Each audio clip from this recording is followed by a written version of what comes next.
Welcome. Hello, hello, ladies. I'm here with the last but not definitely least interview of this series with Stasha Washburn. Yay! Welcome, Stasha. I'm so excited. Stasha is a period coach. And when I first heard that there's something like a period coach out there, I was like, oh my God, that's so cool. And it's so supportive. And I think a lot of you women will be able to benefit from her wisdom and know-how and her awesome way of being as well. Yeah. So just so everybody knows, there's sometimes a few minutes of delay when you type something into the chat. It might be that we already said that a few minutes ago or something. So we are live, but this sometimes happens, so you don't get confused. So let's begin. Yay. Hey, Stasha, thank you so much for coming. I'm very, very honored you're here. And I want to know more about you and what made you decide to become a period coach of all things out there that one can become. Yeah, I don't think you really make that choice. It just sort of is something that happens. Thank you for having me. Thank you for sharing this message. It's very important. I do truly believe, down to the very depth of my soul, the bottom of my womb, that if we as women really connected back into that source, we'd have access to a lot of power, and it would be able to translate to really make a huge shift for the whole world's benefit. And it's, you know, as they say, these things are an inside job. And I really think that bringing that connection back for women would make a huge difference for just the state of the world. And it just starts simply by reconnecting to your own energy, your own cycle.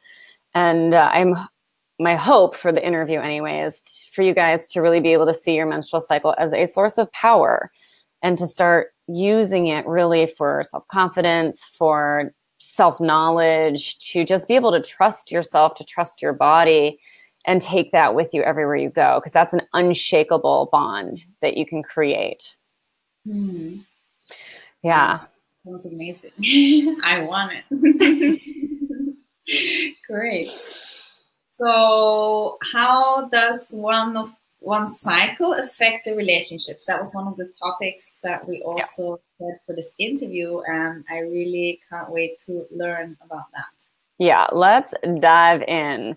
Yeah.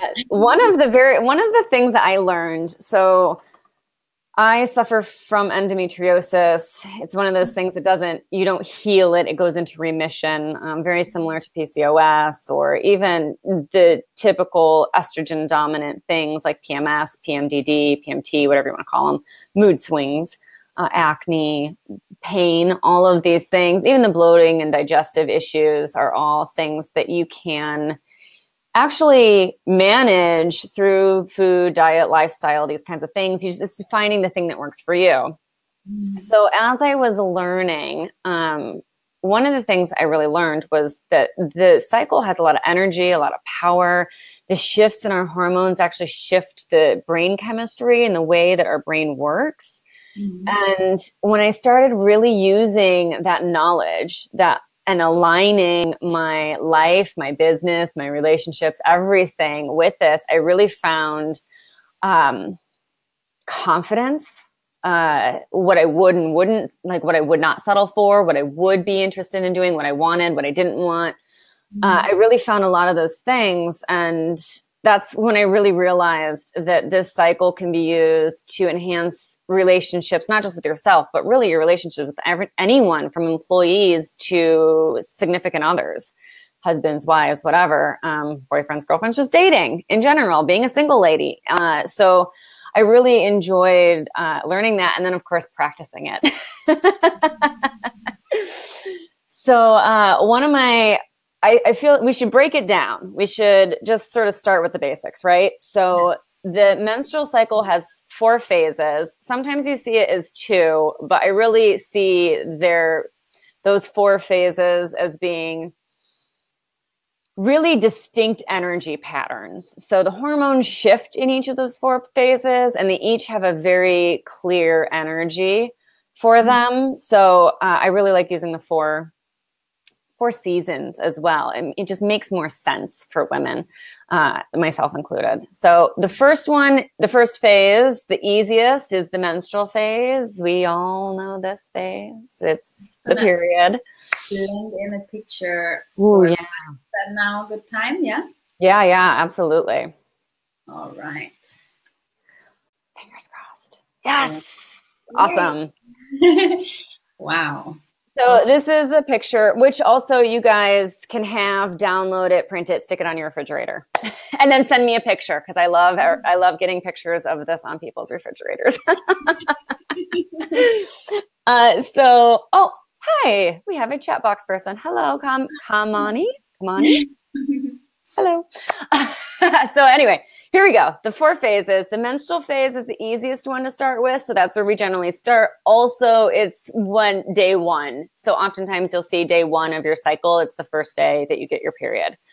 And then just to clarify, if you spot beforehand, that doesn't count. Day 1 is the very first full day of a real bleed. So like, even if you get your period, say the night before or like in the afternoon, day 1 would be the next morning. So that's really your day 1. Okay, that's very interesting. Yeah. So which one is it here on this menstrual phase? Yeah. So top right corner, and this is the energy is very much that winter energy, that internal yin energy, and the yin yang. It's very yin. And your progesterone is dropping, and your estrogen also drops. So everything kind of comes down right before you hit your menstrual phase. And then as you get into that menstrual phase, that's when everything, which is why we usually feel such relief, because all of the hormones stop. And that's very much that like dam breaking feeling. So this is a really good time, especially for women, to really spend some time with yourself, to take yourself on a date, even if it's just down the hall to your bathtub. But to really, do something special for yourself, celebrate. I love creating celebrations with women. I do a period party where we just kind of get together and come up with ideas of how we can celebrate, from really cheap and easy and free, like putting on red sheets onto the bed, to extravagant, I'm taking myself out for a fancy steak dinner, whatever it is. But having like a fun celebration in there to just really start honoring the cycle and shifting the taboo. That's the important part, is getting out of the shame and embarrassed and I have to pretend like nothing's happening game, and get into the honoring yourself, honoring what you need, and honoring this beautiful cycle. And it really, that mentality shift can make a huge difference. So then follow the arrows. We go to the follicular phase. That's the springtime. It's when your energy rises. You start to get more young, extroverted energy. It's called your follicular phase because a follicle in your ovary starts to ripen an egg. An egg is at the end of each follicle, and the egg starts to ripen. And so it really is like a seed sprouting, and that very first sprout starting to come up until it ripens, which brings you to your ovulation phase. And that's when the egg releases and theoretically is either fertilized or not. But that's your summer, when the blooms are all blooming and fresh and peaked and beautiful, and it's all the fruit is starting to become abundant and beautiful, and that's your ovulation phase. This is very young. Usually women feel very extroverted, girl on fire, like knocking stuff out, and it is the perfect time, this follicular ovulation phase, perfect time to go out on dates, especially like blind dates. It's great because statistically, women in tipped positions make the most during these phases. We're naturally better at receiving and asking for what we want. And because of the pheromones, a woman's face becomes more symmetrical in her ovulation phase. So it's more appealing. we get what we want. We get the things that we ask for because we're just in this very unconscious, very primal space, and we tend to get what we want. So this is what I'm saying, like, go ask for stuff, you know, ask for the raise, ask for the date, go ask for things during this phase. Okay. And the luteal phase takes us into fall. We start to go into that internal feeling again. And that's kind of our rest and nest time of the phase. But keep in mind that the luteal phase is long. It has its own little extra hormonal peak. I call it the second wind. So right after ovulation, our hormones go down, but then they come back up again in the luteal phase. So we get this kind of like, we ovulate, we feel amazing, and then we're like, whoo, I need a nap. And then you have a couple of days of feeling a little bit low energy, but then you usually get another upswing, and that's what I call the second wind.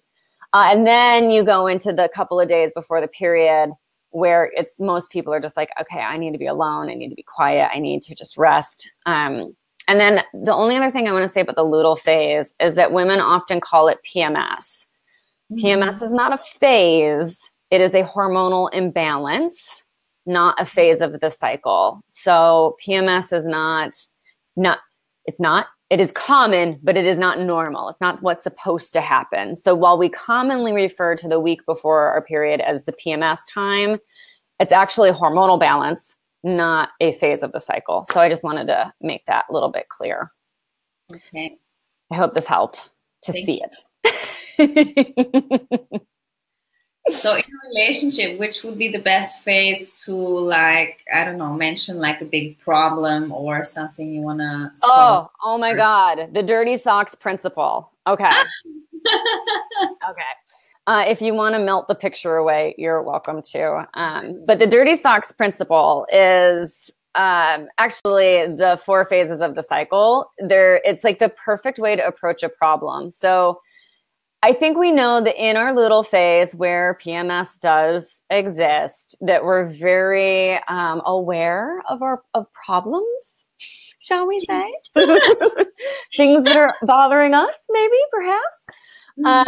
So we're really aware of what the problem is. And this is the acronym. This is what would Hermione do is my like WWHD. So the luteal phase is your what phase. And it's a really good time to bust out the journal and just say, what's bothering me? # judgment-free zone.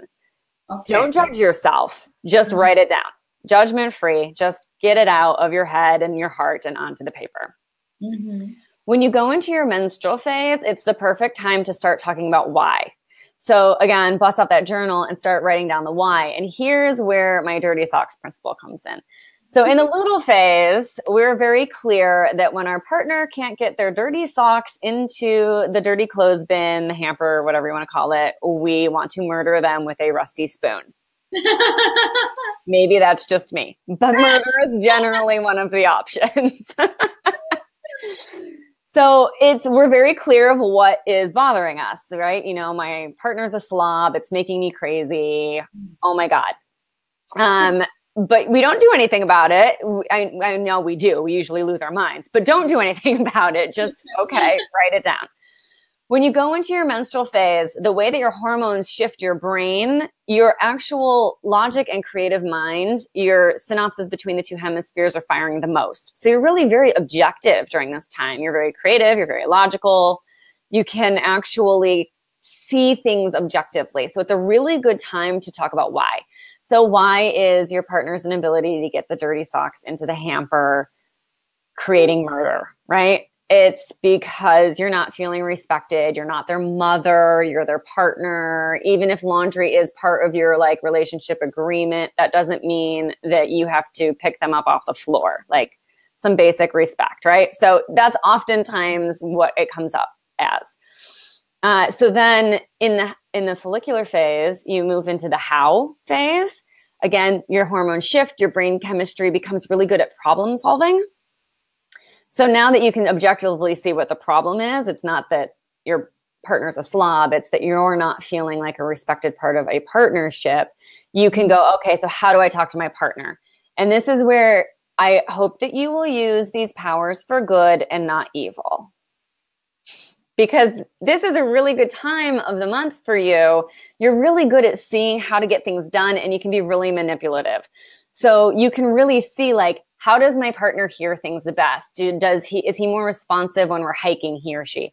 Are they more responsive when I'm hiking, or when you're at the bar having a drink at the pub, or when you're home from work before dinner or after dinner? Like, you know your partner. So it's a really good time to just sit back, observe, have some other conversations, see which ones are really met with listening from your partner's side, and then make a plan in your ovulation phase to do that thing. So if you notice during your follicular phase that your partner's really can have a good conversation with you after dinner, then, a couple days later when you're in your ovulation phase or just before, it's perfectly fine. But if that's when you go and say, hey babe, after dinner, so we got to talk about something, or whatever it is, however your partner listens best. Some of them just spit it out, and some people you need to dance around with. But this is where you figure it out in that follicular phase, how, and then do. So that's your WWHD,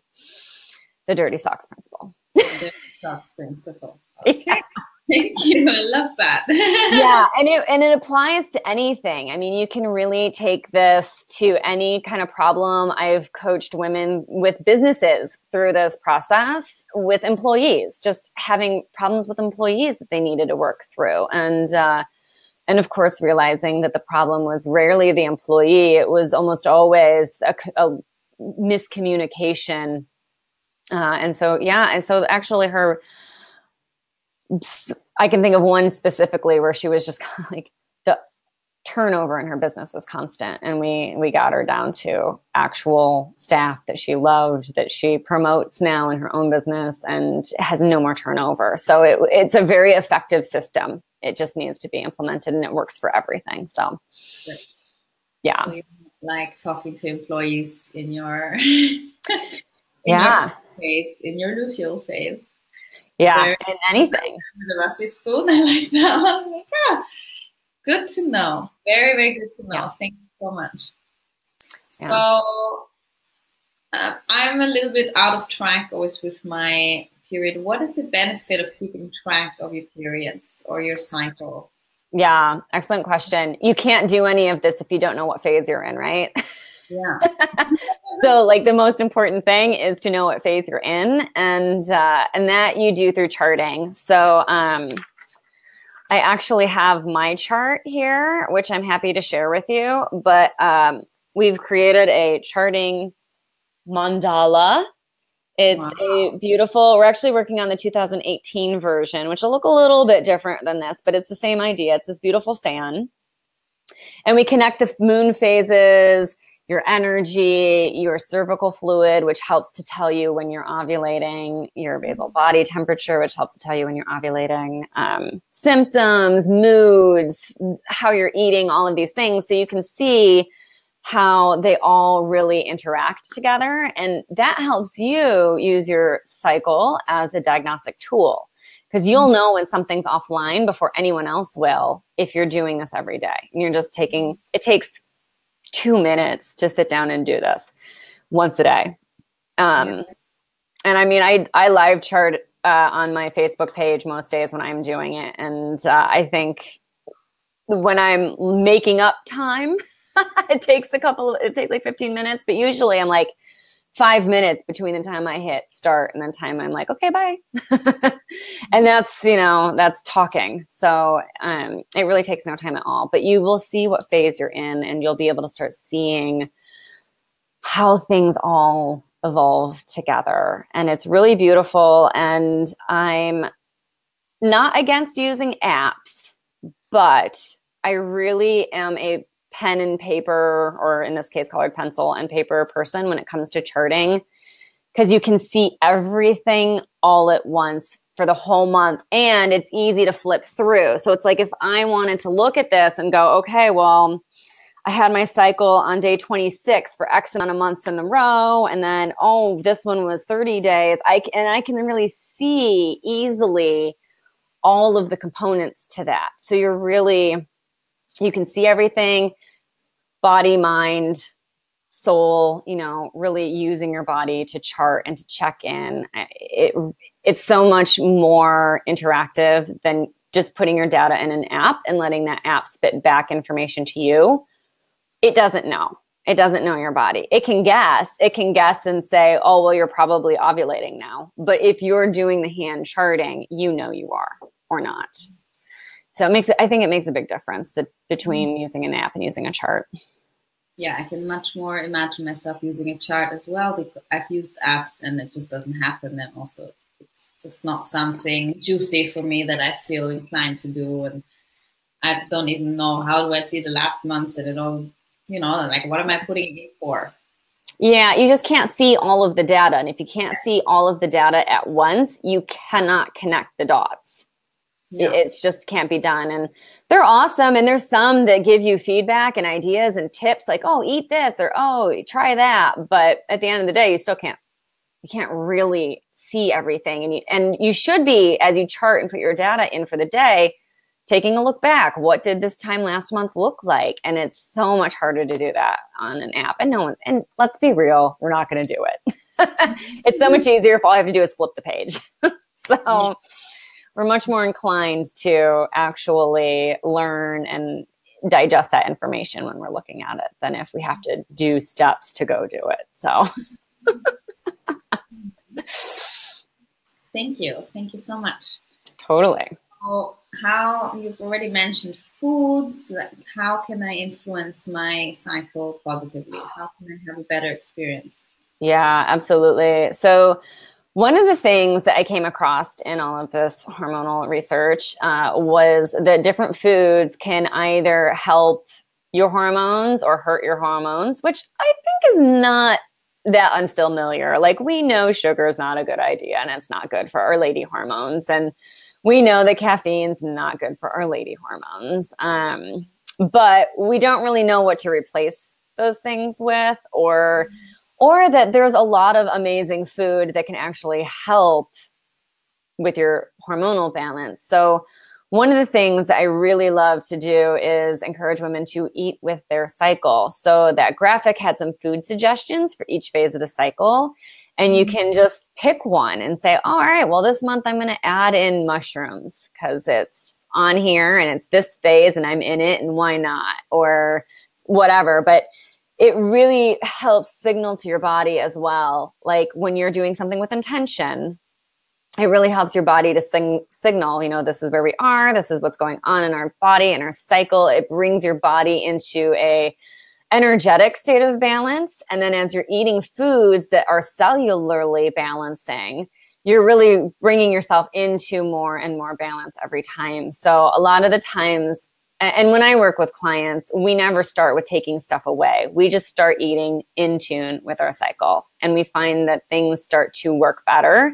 And then it's a lot easier to remove something once you can see that good impact going. So, yeah, and there's even a Facebook group I have that we really dive into this subject, and we get really nerdy, #food porn everywhere. And really, it's all about just eating with our cycle. We do live rounds. Everyone in the group will come together and we'll all do it together. And it's a lot of fun, but it really can make a huge impact on your hormonal balance. Just simply fueling, giving your body what it needs to make the hormones that it needs to make. And I'm going to give you one example because I know this is like kind of esoteric, but cholesterol is a food that we need. You know, it's in eggs. There's lots of sources. Eggs are just the most popular one. But we need cholesterol because we take cholesterol and we turn it into a master hormone, basically. I wonder if I have that page. No, I don't. I have a little flow chart that I use sometimes for this, but it turns into a master hormone. And from that master hormone, we make 150 different hormones. Okay. So we take cholesterol, we turn it into pregnenolone. We turn that into cortisol, our adrenal stress hormone. We turn it into testosterone, estrogen, progesterone, all of our reproductive hormones. So when we don't have the right fuel to make our master hormone, we can't turn it into the other hormones. And it also, there's a finite supply, right? So when we're stressed out and we're producing those adrenal hormones, we're literally stealing from our own body, because we're not going to make progesterone, because why worry about getting pregnant when we're just trying to stay alive? And when we're stressed out and we're in that stress response, we're just going to make those stress hormones, and finite supply. So we can't do both. So really giving your body the food that it needs to make the hormones that it needs to make. And then those lifestyle things like not being stressed out, not that that's easy to do, but having stress responses can really make a huge difference for your hormonal balance. And that's what I mean by, you don't necessarily have to take things out. Yes, caffeine and sugar up your stress response. Yes, they encourage your body to make a lot more cortisol and adrenal hormones. But the first thing you can do is give your body the ability to make the hormones, and then just, add in a meditation or a yoga practice or something to help your body stop funneling it all to your stress and funnel it over to your progesterone, which is really your feel-good hormone. Estrogen gives us a lot of energy. Progesterone makes us feel like everything is going to be okay. Which is a lot of the It's great. It's great. It's like smoking a giant joint and hanging out with Bob Marley on the beach. Like, it makes you feel like you're going to be okay. Yeah. So giving your body the fuel it needs to create the hormones that it needs to feel awesome is like the number one key to success. Mm-hmm. Yeah. So you mentioned the eggs. What if you're vegan like me? Oh, well, sorry, there's not a lot of vegan options for a lot of our sex hormones. Traditionally, women who were of menstruating years were actually saved some of the very nutrient-dense animal products, the bone broth, the marrow, the liver, the organs. Women didn't eat a lot of meat, which is where I think vegan diets make women feel better, because we weren't really flesh so much eaters, but we were very much the very nutritious, dense animal product eaters. So a lot of those oils, those fats, those kinds of things, the vitamin D, A, K, there just aren't vegan replacements for some of them. So sometimes when I have vegan clients, one of the things that I will ask them to do is just add in one thing, like just add in a little bit of bone broth, or just add in fermented cod liver oil, just one thing, so that they can get the nutrition that they need. And then, like myself included, because I was vegan for a long time until my thyroid crashed, my whole period had gotten to, it started off horrific, but it just got worse. And then after my thyroid crashed, I was like, okay, this isn't working. I need to do something else. And that's kind of where I started. It was just a little something that made a big difference. And I like the vegan diet because it's like a great detox, and I will do it again in menopause. But as long as I'm in my fertile years, it's a choice that I had to make for my own health. And it's the only thing that I could do. Now, that being said, I'm very particular about the animal product that I will ingest. So that's the thing. So it's hard to do. And I do know women that are vegan that thrive for years. I don't know any that thrive throughout their entire menstruating life without hitting a wall. I'm sure that they are out there, but I don't know them personally. Sorry. There's just some things that we can't do. It's like iron. One of the studies that they did, the blood type diet actually came out of the study, that some people just do not have the enzyme to convert plant iron, which is a different element, into usable iron for their body, where like type O blood just doesn't have the enzyme needed to convert plant iron into a usable iron source for that human. But some of the newer blood types, I believe AB has the most. So depending on your blood type too, you can probably get away with more or less depending on that. But they're just like the O blood type was just not made for it, which is my blood type, which is how I ended up here. Okay. I'm a B positive, which I love that I'm a B positive. So then you have more ability, definitely, to digest plant matter and turn it into usable fuel. But I would be very aware of your iron, your B vitamins, your D vitamins, for sure, and your cholesterol, and then your minerals, your magnesiums, a lot of the minerals found in seafood. And then I would also be very cautious of your omega-3s because the plant-based omega-3s don't last very long. So generally, if something says it's a vegan omega-3 blend on the shelf, it's probably not really by the time you're ingesting it anymore. They just don't last very long. So they're very delicate. So I'd be very, very, very aware of any omega-3s. And I'd also skip the flax. It's highly touted as an omega-3. But usually by the time you get it, it doesn't have any omega-3s left. It's mostly omega-6s, which are very inflammatory.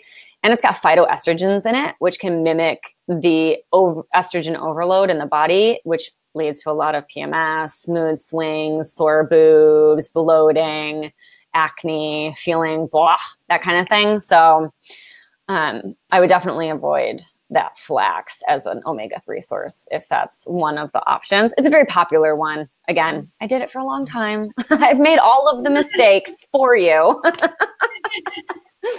But it's not a very successful one. So I'd be very, very, very wary of finding your omega-3 sources as well. I think one of the easiest ones to find is raw walnuts, if you can find them someplace. Especially if they're stored in the refrigerated section, they're much more likely to have their omega-3s intact. Okay. So throwing that out there. A very good internet shop where I shop all my raw food stuff. So perfect.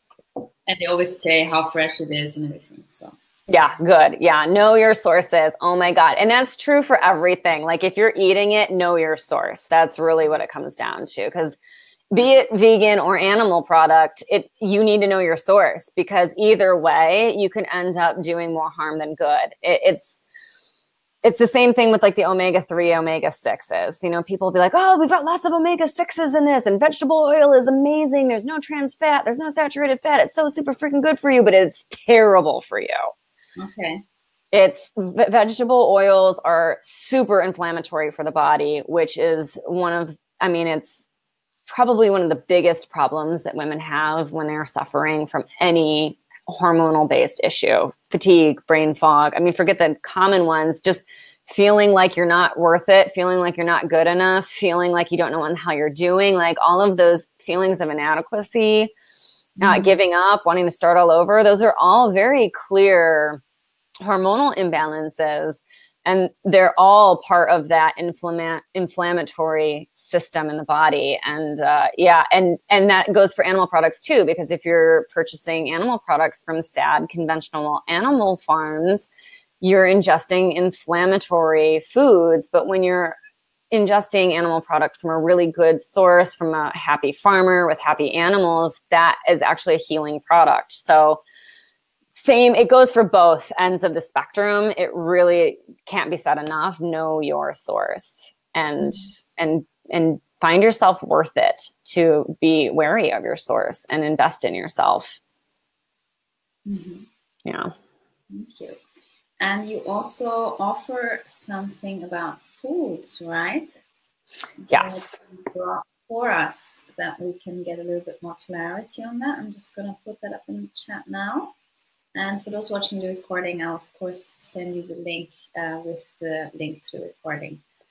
So yes, that is, what is it? Defeat PMS. Yes. So we call this FPMS because fuck PMS. Mm-hmm. And just to throw this out there, we do have vegans in the group. It's fine. It's open to everybody. Again, hashtag judgment free zone.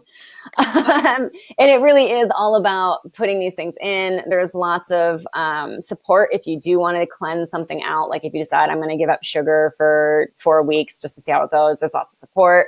But we have these amazing graphics and things, spreadsheets, self-care, and it's all broken up by phase. So you can start really eating and taking care of yourself it's really just about lavishing yourself with love for 4 weeks for an entire cycle, from food to self-care, really just giving yourself lots and lots of love and support. And we do it. The group is always open. You can always jump on in, but we are doing a live round in November. And I know some of the girls will start early, some of them will start late. Everyone's on their own schedule, but we're all going to kind of join forces in November and cheer each other on. And the group always is a lot of fun when we're doing a live round. So it's just all about really stuffing your face, really good recipe ideas and ways of using foods that you might not have thought of before. We get these suggestions like add more beets, and you're like, I can only eat so many beets. Like I can do a beet salad, but like, what do I do after that? And we're like, well, here's 10 other ideas.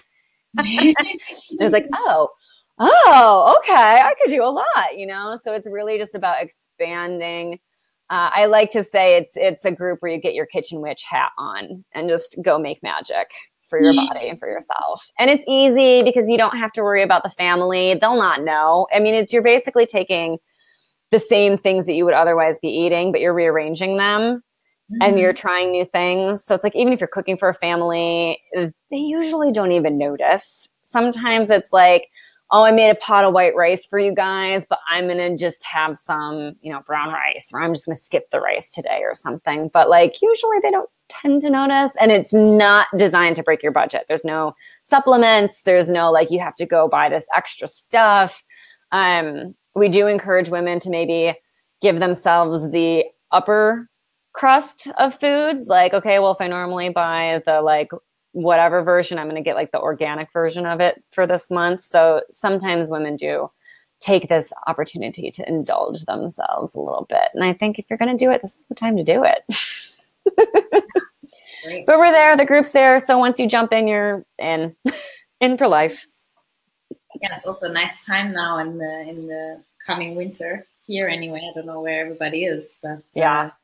Yeah, and it doesn't really matter because it's like as those seasons change, it's kind of the perfect time to do it. So whether you're going into winter or you're leaving winter, it's the perfect time to refresh. And you can tell in the group too, like you can tell the Aussies, because the last time we did it in the spring, they were going into winter. So they were posting all these soup pictures and chilies and stuff. And all the Americans were like, salads.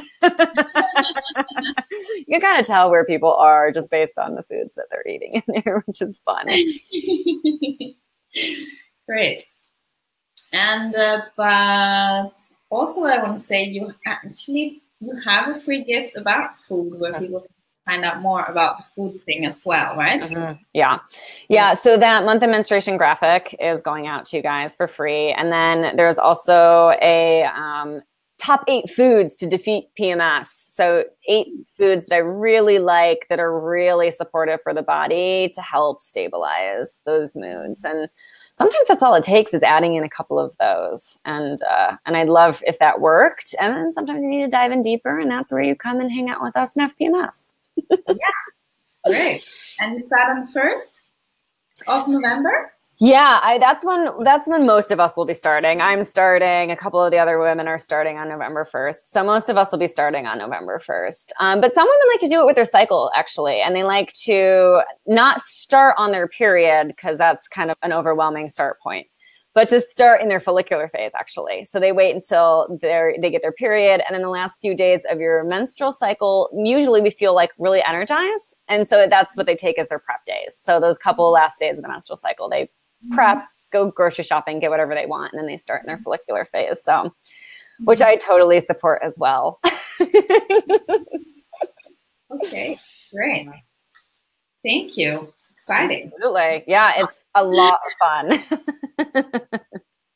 It'll be definitely something very supportive for me to get a handle on. So I might be joining you. It's great. It really does help you wrap your head around it. And it's like anything else. Once you do it for a little while and you get into the habit, you're like, oh my God, why wasn't I doing this before? Yeah. So another topic that we also announced was the issue of birth control and how that could be actually affecting who you're attracted to or who you end up with. Yeah, let me blow your minds here with this one, because the first time I heard this, I was like, and it explained a lot, actually. Oh, does everyone like my blue pillow? Sorry, I whacked my back really hard, and sitting on the hard wooden chair was like, I couldn't do it. So I found a nice blue pillow. Sorry, yeah, birth control. Oh my God. So we know about the side effects of birth control: heart disease and death, all of these fun things, cancer, all these really awesome things that birth control has side effects for already. Not to mention the day by day, the depression, which studies have shown, and that is a real thing. It's not just in your head. It really does influence depression. It destroys the gut microbiome, which is part of the reason that it really does mess with your emotions. A lot of your emotional hormones, like serotonin, 80% of it's actually made in your gut.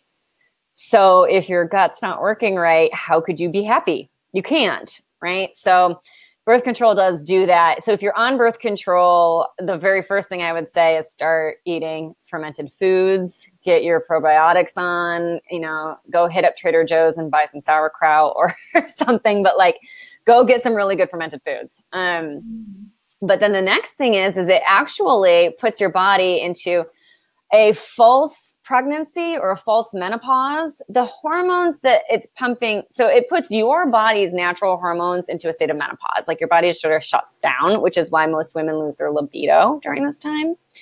But the hormones that they're replacing aren't, first of all, they're not actually your hormones. They're not bioidentical. You can't make money because you can't patent a hormone. So no birth control company would make money if they were using actual bioidentical hormones. So they're just slightly different.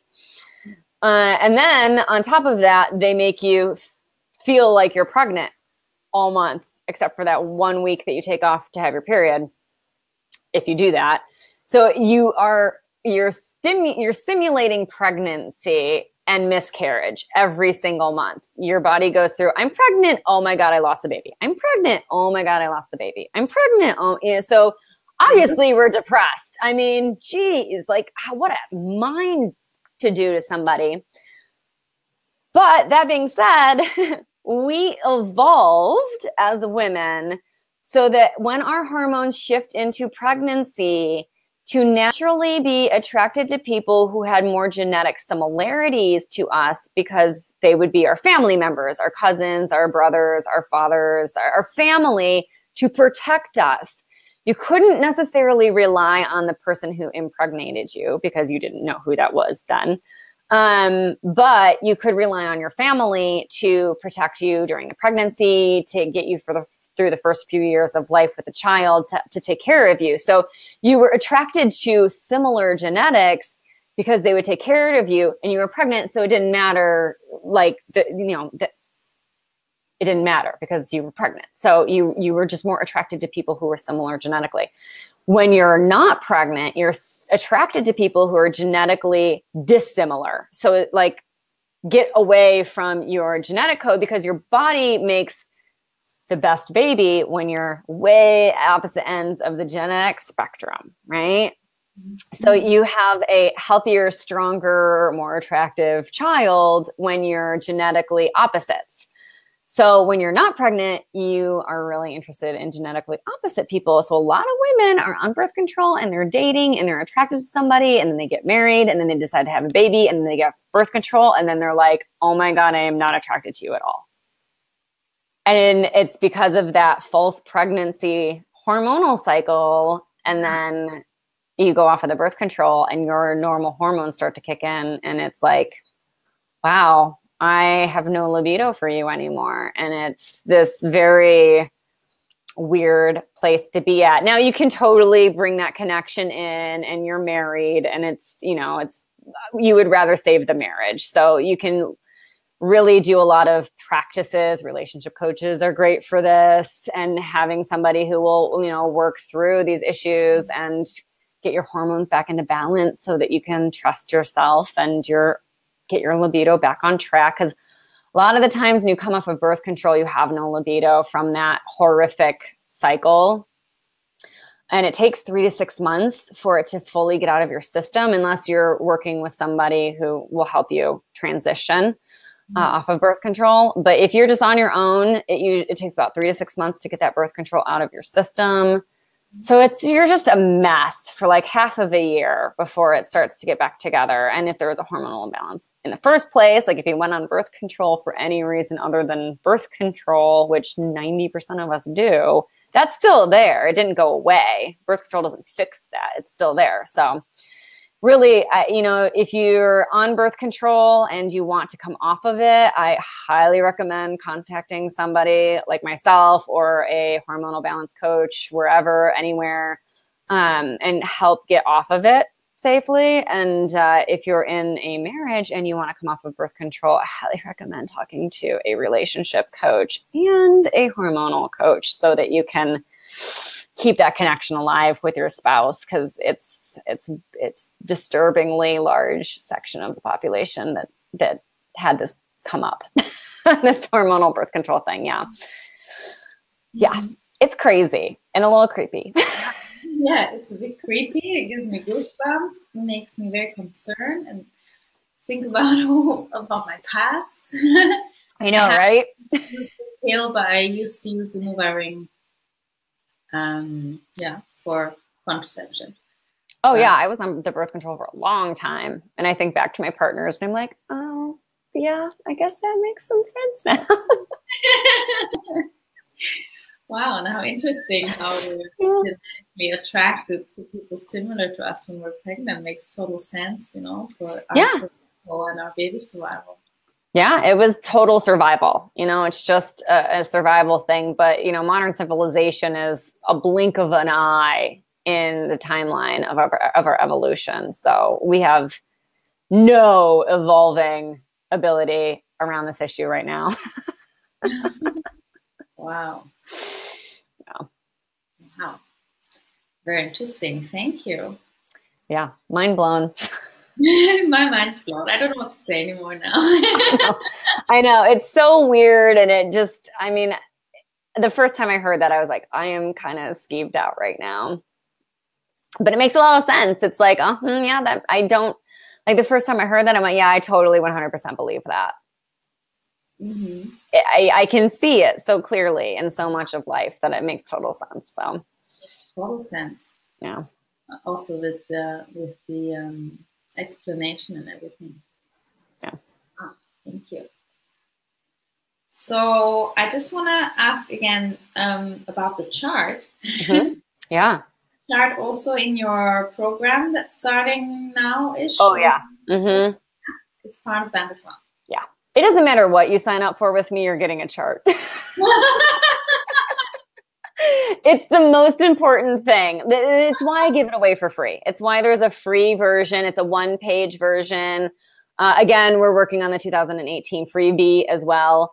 But there's a reason that we have it, or that I have it for free, because it is that important. And then you absolutely get it with every single program, but you just don't get you don't get the just one sheet. You get like an actual little PDF packet. But it's fantastic you can't do anything if you don't know where in the heck you are in your cycle, and you shouldn't. So know where you are in your cycle. So that comes with the course. Absolutely. In fact, FPMS actually comes with my Charting to Clarity course. We call it Charting 101. And it actually explains how to use each of the symbols in the chart in a much more in-depth detail. And it's $197, but it's free in FPMS, which is also $197. So it's like you get, it's like half off because you get that for free with it. So it's 2 courses for the price of 1. Great. So can you also join the course if you are not charting at the moment? And yeah, absolutely. Cycle? Yep, absolutely. And in fact, it's one of those things that I have a friend in there who private messages me all the time. It's like, oh my God, I'm so bad at charting. And I'm like, it's okay. Just where are you right now? Like, let's figure it out. And like, let's just start eating with that and just do it for this week. And then next week we'll reassess. It's not a big deal. So it doesn't matter. And that's one of the benefits of the group is that you can jump in and go, okay, this is what I know. Help me. And I, as well as probably a half a dozen other women in there who have been in doing this for a long time, will be like, oh yeah, totally right here. Just pop in here, grab this. You got this. So it's really helpful. It's perfect for a beginner because it's really where you learn and you've got some like motivation because you get to eat. Oh, what do I want to eat today? Oh, I hope I'm in this phase. Okay. Wow, very inspiring. Yeah. Thank you. And I definitely need one of those charts because the app thing was not my thing. So yeah, okay. It's awesome. Thank you. So I've done all my questions now, and I would move on to Q&A. I think nobody's live with us at the moment. Okay. So, as you've noticed, ladies, I have a lot of questions for Stasha, but maybe Stasha can also answer a few of the common questions that people ask you, what issues people have, what can we do? Maybe there's some quick fixes or something. Yeah, totally. So one of the most common problems is estrogen overload for women. Mm-hmm. We get estrogen from, in some cases, the drinking water, because the birth control pills, turns out, actually seeps into the drinking water. But we get it from plastic. So, Teflon pans, cooking in Teflon pans, putting hot foods in plastic storage containers also will release estrogen into the blood. Way too much animal product, too much estrogen hormone. Way too much of the soy and flax are two veggie-based estrogens.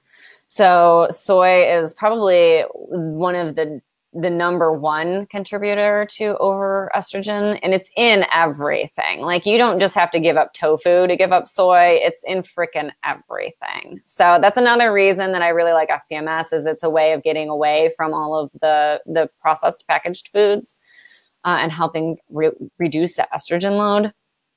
Mm-hmm. So we get it from all of these outside sources. And the other problem is that we're not getting rid of it in our own body. So we're making our own estrogen, or we're taking it in the form of birth control, but we're not getting rid of it. So every month it's just recycling last month and the month before and the month before and the month before. So estrogen leaves your body through your digestive system. Your liver filters it out, deposits it into the intestinal tract, and then fiber and fats help remove it from your body, from your system. So if our liver is busy because it's processing other things, I won't name names, but we know what they are. But if your liver is already busy processing other things, it can't deal with that.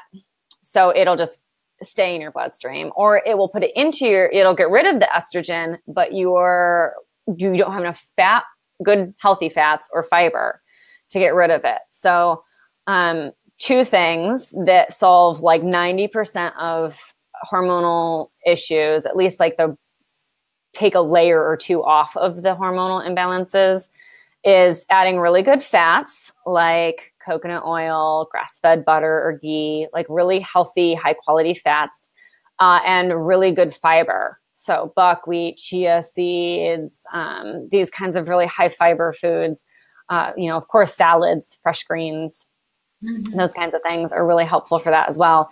So lots of good fiber and lots of good healthy fats can make a big difference. I like to describe fats as an empty vase. You put them into your body, and if they're really good, healthy fats, and they are actually soothing anti-inflammatory fats, not like we talked about vegetable oil earlier being an inflammatory fat, But if it's a really good, soothing, anti-inflammatory fat, it's like a vase, and your body goes, oh, awesome, let me put these toxins in here because it's safe for your body to put them in there. And then the fiber swishes it all out. But if you don't have that container for your body to get rid of the toxins, it can't. It doesn't matter. So those are kind of the two things that go together and can really make a huge difference for those excess estrogen issues. And you have excess estrogen if you have any kind of PMS, mood swings, swollen boobs, cramps, acne, if you're like over oily hair, all of these things are excess estrogen issues. Cysts, fibroids, breast cysts. 80% of breast cancer is estrogen dominant. 80 to 90% of breast cancer is estrogen dominant, not genetic. Genetic is only about 10, 20% of breast cancer. So really, the excess estrogen is more than just like my boobs hurt and I'm in a bitchy mood. It's really like, it can actually be the difference between life and death. So getting rid of that excess estrogen can make a huge difference for women. Huge difference for women. And then the other thing would be magnesium.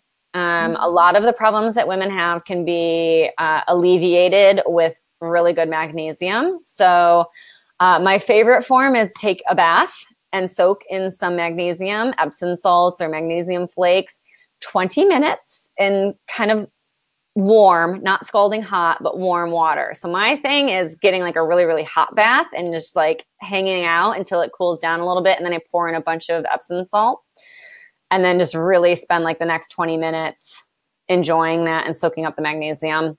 But they make sprays. You can make sprays. It's really easy. Butters, you can make magnesium butters. It's really easy. And you can ingest it. It's just the least effective is taking like the powders and stuff. But oysters actually are very high in magnesium. So it's a woman's superfood. And it's pretty obvious when you look at one what it's good for. They look like a yoni and they're really good for your yoni. So even just a couple of oysters a month can make a dent in that magnesium deficiency. And most women are magnesium deficient. So I don't think I've ever eaten an oyster. Love them with a glass of champagne. My yoni needs something else. A magnesium bath is absolutely a perfect way to go. With a glass of champagne. Yeah, but it's so pervasive through women that we just don't have enough magnesium. So it's a really easy one. It ticks off that you need magnesium and self-care. So It ticks off 2 boxes, which is another reason I love a magnesium bath is you can check off your self-care box for the day and your magnesium box. Take this kind of bath. I mean, ideally you would do it at least once a week, but really if you can swing it once a week, awesome. But if you skip a week or something, don't be like, oh man, I effed up. I skipped a week. It's just all blown to hell. Like just get in the tub. Don't stress out about it. Just grab a book and some tunes and a candle and a glass of wine and hit the tub or tea. Yeah. Exactly. And I'm a huge fan of throwing in a drop or 2 of an essential oil. Like Lang Lang is one of my favorites. Lavender is really common, but if you're going to be there, make it like a totally lavish, indulgent experience. Could I mix it with some like bubble bath thing, or? I don't like to use the bubble bath things because they're chemically and they get in the way of you absorbing the magnesium. So anything that gets in the way of the magnesium absorption, I'm not a huge fan of, but I do really love, a drop or 2 of an essential oil just to like give you that beautiful scent or smell and make it a nice thing. After the 20 minutes of magnesium, if you want to like reheat and throw in something, have at it. Just get that 20 minutes of just the magnesium in there so that you're really sure you absorbed what you need to absorb. Okay. Great. Thank you. Yeah. That's amazing. Yeah, absolutely. Wow, I really feel like I could just bombard you with questions, but I'll do that in November then. Okay. Is there anything else super important that you have to tell us before we finish? I think mostly I just really want to impart this idea that it's not a taboo. It shouldn't be a taboo, and we should really be celebrating and honoring the cycle. And again, I really truly believe that reconnecting is going to be a significant part of changing the world out of this very masculine, detrimental, and aggressive society. And celebrate. Just pick something and celebrate your period once a month, even if it seems like a terrible idea, even if it's horribly uncomfortable, even if you dread it and you hate it. Do one thing that's really special for yourself during that time, and just keep doing it. And I guarantee that it will start to change your perception. Mm-hmm. Mm-hmm. Yeah. Thank you. Yeah. Thank you so much. Thank you. Such an amazing subject. I could talk to you for hours. All right. I could go for hours. Yes, I can see and hear and feel that. Okay, so thank you, ladies, for joining us or for watching the replay. I'll be giving you all the links if you want to join Stasha's course and get your period handled and really get into your power of your cycle. Go for it. I'm feeling very inspired to do just that. I'm going to go and check it out right now, actually. And thank you so much, Stasha, for coming and spending this great hour with us, and for all your amazing tips and your freebies. And wonderful. Really, Thank really you. wonderful. Thank you for having me. Okay, you're welcome. All right. So have a beautiful evening, everyone. Bye-bye.